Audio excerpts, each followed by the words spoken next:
Google আর্থে খুঁজে পাওয়া গেল সবচেয়ে আজব কিছু জিনিস। আপনি যদি গুগল আর্থে এই কোঅর্ডিনেটটি সার্চ করেন তাহলে আপনি লেকের ভিতরে একটি ডুবে যাওয়া গাড়ি দেখতে পাবেন।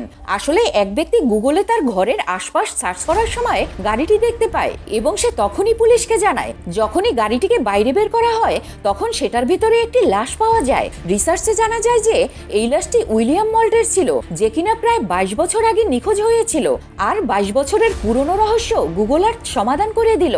নাম্বার 2, আপনি যদি গুগল আর্থে এই কোঅর্ডিনেটটি সার্চ করেন তাহলে আপনি একটি প্লেন দেখতে পাবেন যেটা একদম শুনশান জায়গায় পড়ে আছে। কিন্তু প্রশ্ন হচ্ছে, এত জনমানবহীন জায়গায় সেখানে এই প্লেনটি আসলো কিভাবে? নাম্বার 3, আপনি যদি গুগল আর্থে এই কোঅর্ডিনেটটি সার্চ করেন তাহলে আপনি এই জায়গাতে অনেক প্লেন দেখতে পাবেন। এত প্লেন যেটি আপনি হয়তো কল্পনাও করতে পারেননি। এখানে আপনি cargo, jet, fighter, Boeing, aircraft, মিলিটারির মতো হাজার হাজার প্লেন দেখতে পাবেন, যেটা দেখতে সত্যি অ্যামেজিং লাগে।